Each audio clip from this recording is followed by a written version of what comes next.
tout le monde aime écouter de la musique, mais qui sait vraiment les points négatifs de la musique? Parce qu'on est là à parler de la musique, c'est quelque chose de merveilleux, mais il y a des points négatifs dessus dont les gens ne sont pas conscients, quoi. Enfin, tout d'abord, ça joue un grand rôle sur tes émotions. Tu peux, si t'es mal, si t'es dans la galère, si t'es triste, tu viens de te faire quitter, au lieu de passer à autre chose, t'es là, t'écoutes des musiques tristes dans ton lit, t'es là, tu pleures, alors qu'il faut juste passer à autre chose. Si t'écoutes pas de musique triste, t'écoutes même de la musique qui te fait danser, de la musique qui te rend heureux, ça va pas te guérir.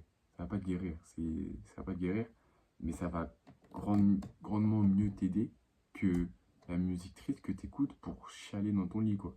C'est c'est quelque chose qui est réel. Même si t'es heureux dans ta vie, que t'écoutes de la musique triste, t'as pas de problème. Tu vas être triste.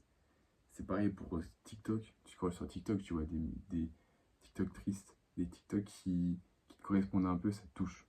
Ça te touche, ça te fait pleurer, ça, je sais pas, ça te rend mal. Pourquoi faire? Pourquoi faire? T'étais très bien avant, tu scrolles sur TikTok, t'es mal. Mais je vois pas l'intérêt en fait. Même s'il y a une sensation de bien-être dans le mal, c'est pas bien. C'est pas bien. Ça te rend flemmard, ça te rend faible. C'est tout. C'est tout. T'as plus d'énergie après, quoi. Ensuite, ça t'isole des gens. Enfin, bien évidemment, pour ceux qui sont au lycée, dans la rue, au taf, je sais pas, ceux qui ont leurs écouteurs, leurs AirPods, leurs casques, tout, t'as pas envie d'aller leur parler. Ils sont dans leur bulle, tu vas pas les approcher. Puis même tes potes, si tes potes ils écoutent de la musique, ils sont des écouteurs, même s'ils écoutent rien, ils ont des écouteurs sur eux, tu sais pas si tu enfin, s'ils t'écoutent ou pas, t'as pas envie de leur parler.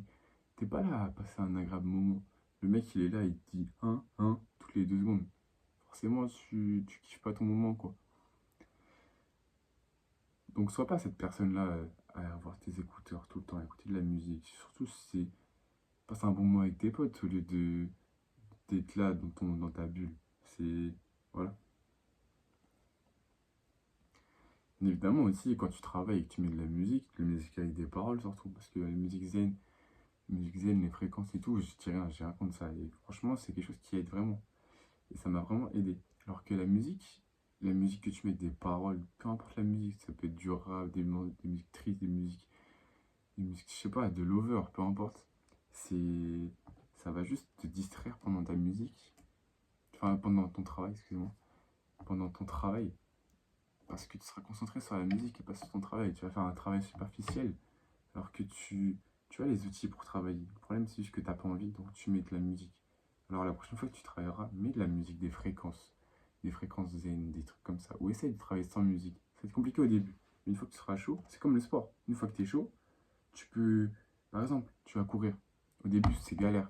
Une fois que tu es chaud, c'est facile. C'est pareil avec le cerveau. Le cerveau, c'est un muscle. Tu peux travailler ça. Tu peux travailler ça. Et moi-même, j'arrive pas à travailler. Je parle des cours. J'arrive pas à travailler les cours. Je me mets 10 minutes dedans. Hop, c'est bon. Ça part tout seul. Je peux travailler 1 heure. Et